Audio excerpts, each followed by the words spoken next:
aalis na kami sa Limasawa. Ngayon ay 4:15 AM.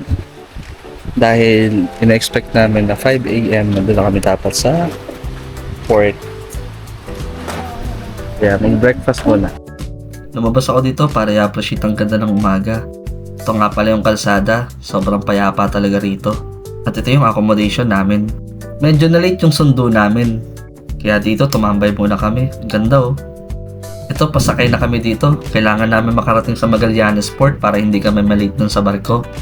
Nakarating naman kami ng mas maaga, ng mapayapa at ligtas. Grabe, ganda ng sunrise. Ngayon, papunta na kami dun sa sasakyan namin. Ito, pasakay na kami ngayon. Mapayapa na yung karagatan ngayon dahil wala nang habagat. Ito nga pala yung aming sasakyan. Nag-intay lang kami ng ilang minuto at umalis na rin kami. At ngayon, chill na lang kami pabalik ng mainland. Halos alas 8 na rin ng mga oras na to. At ito, pasakay na kami sa aming sundo. Bye-bye, Padre Burgos. Mga 2 oras na biyahe papunta sa Agas-Agas Bridge. Pero dito, ang ganda talaga ng dinadaanan namin. Dito na tayo ngayon sa Agas-Agas Bridge. Ang isa sa mga sikat na bridge dito sa Leyte. No? Yan, lalakarin natin mula dito hanggang dun sa kabilang side para makita natin ang magandang view ng Agas-Agas Bridge.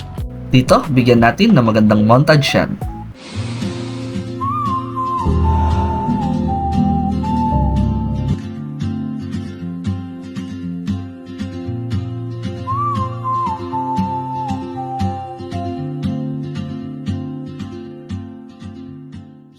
After ng ilang minuto, umalis na rin kami dito. Pero yan, picture-picture muna.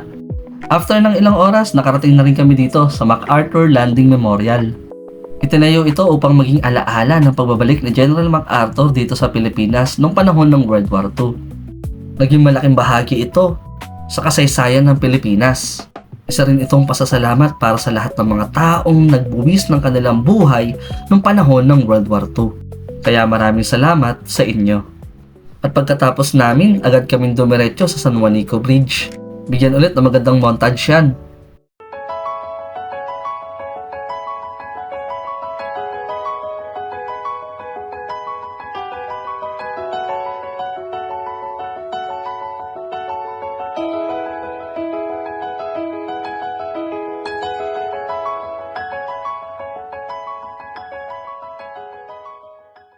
Sa mga oras na to, gutom na ang lahat.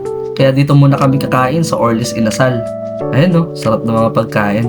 After kumain, bumiyahe na ulit kami para bumili ng mga pasalubong. Ito kami ngayon sa sa city area ng Tacloban. Downtown ata to. Yan. Ito yung mga pasalubong. Dito kami nagtitingin-tingin. Kaya ayan, bumili na kami ng pasalubong dito. Ayun no, ang daming choices. After bumili, dumiretso na kami dito sa last accommodation namin. Gusto ko nga palang pasalamatan ang tour guide namin. Thank you. Kaya Jory nga pala guys, kapag meron kayong mga tour dito sa Leyte, siya ang kukontakin nyo, ang kanyang wife, pero Vilma.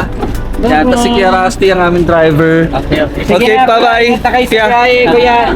Ingat. Si Vilma. Bye-bye Isabella. At si Isabella. 7:30. Ito nga pala yung view sa accommodation namin. Dito ko na rin tatapusin tong vlog na to.